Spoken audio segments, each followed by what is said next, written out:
Hey everybody, this is going to be a little tutorial video for how to do the energy profile activity for our AP chemistry class.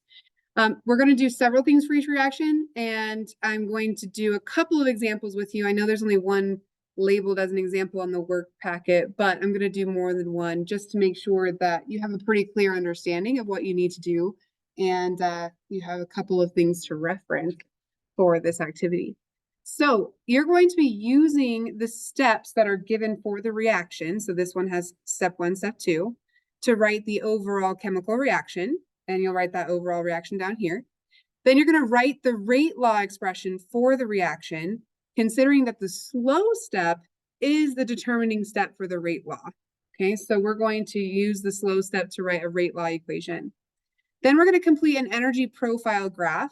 And this is the newest portion of this process for us. We haven't quite done one of those in as a class yet. So those are our 3 steps. So we're going to start with our reaction example here. We have ozone, O3 plus chlorine, a single atom of chlorine, gives ClO and O2, and then ClO plus a single atom of oxygen gives us a chlorine atom back and oxygen again. So if we're looking at this, we talked about how if something is produced in one step and then consumed in another step, that is called an intermediate species. And when that happens, just like in math, we can cross it out. It's on both sides of the arrow, and it's not going to carry through to our final reaction. Now, this example also has a different piece, and it's mentioned in both the book and in our AP Classroom videos. When we have a species that is consumed in one step, but later produced in another step, it also cancels, but that's not an intermediate species. That is a catalyst. It is used to help this reaction move forward, but then it is recreated later in the process, which means that it was never consumed in this overall reaction, and that's our catalyst. Okay. So when we've canceled things that appear on both sides of the arrow, we can then combine our reactions, whatever we have left. So we have O3, and we'll just skip the physical states for now. Okay. Plus O gives us, and we have O2 here and O2 here, so it's 2O2. Okay, so that's our overall reaction. Now the rate, again, is going to be determined by the slow step in this reaction. Well, step number 1 is labeled as slow. And when we're looking at steps of a reaction, we can use those coefficients to create the rate law. Now, you might be thinking, well, wait, shouldn't the rate also be determined by the fast steps as well? Yeah, but if this is happening slow enough, as soon as these form, this reaction happens. And so really this is the rate that, or the step that's going to determine the rate of the reaction. Okay, so rate equals, don't forget your K, always have your constant. And our slow step has ozone and chlorine. So concentration of ozone raised to the first power because there's no coefficient, and concentration of chlorine raised to the first power. Unlike what we talked about before, you can put a concentration of a catalyst in a rate law equation. We don't do that with an intermediate species, and we'll get to what we do when we have intermediate species later, okay? All right, then the final thing, our newest thing, is this potential energy diagram showing the reaction progression, and this is our energy profile of this reaction. Now, we can see that this reaction happens in 2 steps. The first step is exothermic, the second step is also exothermic, and the first step is slow. So we need all of that information. The second step is fast. Okay, overall reaction is exothermic. So what I'm going to do is I'm going to have you guys consider the last column of information first. Okay, so we have all exothermic steps here. So I'm going to say my reactant's potential energy is going to start here. Then I have an exothermic step. So my first step is going to lower the energy. And then I have another exothermic step for an overall exothermic reaction. So I'm putting some platforms here. I'm stepping down in energy because energy is being released by every step in this process. Then I have to create the humps of energy that our reaction has to climb and fall in order to complete each step. Remember, this is not a direct downhill. or these would never exist. Those reactions would never exist together. It would just automatically turn into this. We have to have an activation energy to get over in order to move through this reaction.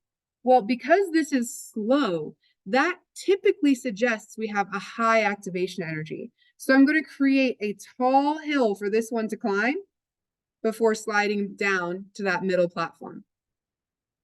Okay, and so then that middle platform again is representing the potential energy of these products. And then we have a very fast step that is also exothermic, so it's going to move us down in energy. And fast means typically that we have a very low activation energy for that piece. So I'm going to just make a little hill for that piece to climb. So we end up with, we can tell that this is our slow step because of the size of that hill, that activation energy. Remembering activation energy is the distance from your starting energy of your reactants to the top of the peak that will allow the reaction to happen, and then it'll release energy as it's happening and forming those new bonds. Okay, I'm not going to do number 2 for you.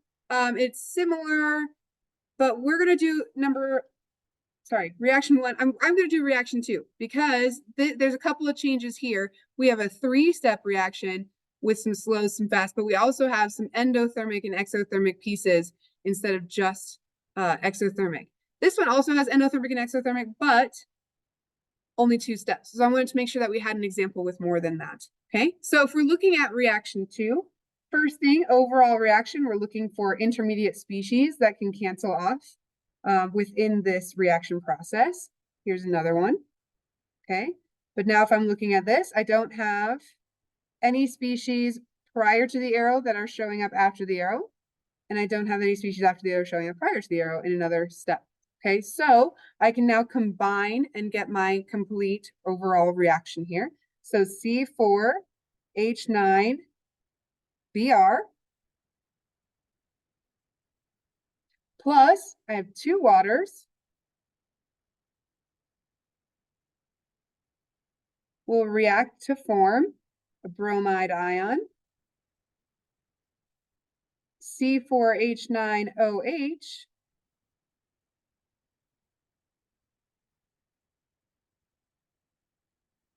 some kind of butanol there, and an H3O plus ion. Okay. Okay, so there's my overall reaction. Again, I know you can copy physical states when they're there. You don't need them in this one because they aren't there, but we're just focusing on getting our reactions here.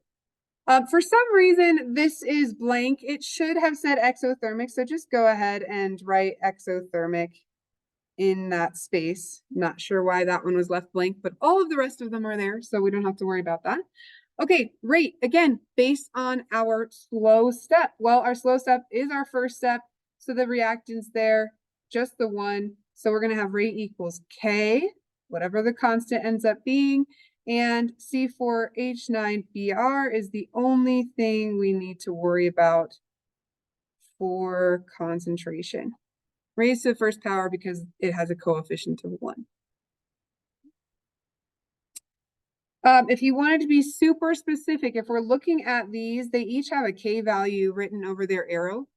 So really, we would put K1 because each of these Ks would have a different value. And so the rate for this reaction would be based on K1. Okay, reaction profile. We have an endothermic step, an exothermic step, an endothermic step, and an overall exothermic reaction. Okay, so that's tricky. So give yourself a starting point. The first step is endothermic and it's slow. So I'm going to put it significantly higher. Okay, again, I'm focusing on the slow part later, but in order for it to be slow, it has to have high activation energy. And in order for it to be endothermic, it has to end above where we started. So I'm going to put it significantly higher. Okay, our next step is fast and exothermic. Okay. This we need to make significantly lower because we're going to have another endothermic step, but we have to end overall as exothermic. So I'm going to put that next potential energy piece here. But then we have a fast endothermic step. So this must only be slightly endothermic. Okay, so I'm going to put it up here. just a little bit higher in energy, but still overall, it's lower than what we started with. Okay, remember, slow and fast are going to tell us how big that activation energy hump is. So slow has a very large hill to climb before the reaction will happen and drop back into the potential energy of those intermediate products. Fast is a little small activation energy. And then fast again, it's bigger because it's endothermic, but it's still significantly smaller than this hill that we had to climb. So that could be an example of the reaction profile for this reaction. Okay, so there are a bunch of these for you to practice, but one thing I wanted you to want to mention is on the very last page, reaction 12, we see a couple of different things. One, we're going to see that we have an equilibrium right here, okay? And an equilibrium, if you recall from our previous classes, means the forward rate and the reverse rate are the same as each other, and our K will be inverse of each other, okay? Then here, we have our slow step is not our first step. So if you write a rate equation for this one, you'll end up with an intermediate. And that's okay for now. You can write it and then we can change it later, but we're going to go, as I say here, we will do this as a class next class period. So please wait, and I'll walk you through how to figure out the rate law for this type of reaction when we come back together next time. So I hope that this was helpful for you, and good luck with it. Try them all, and we will talk about some of them. If you star the ones that you are particularly struggling with, we can go over those ones so we don't have to go over all 12 of them.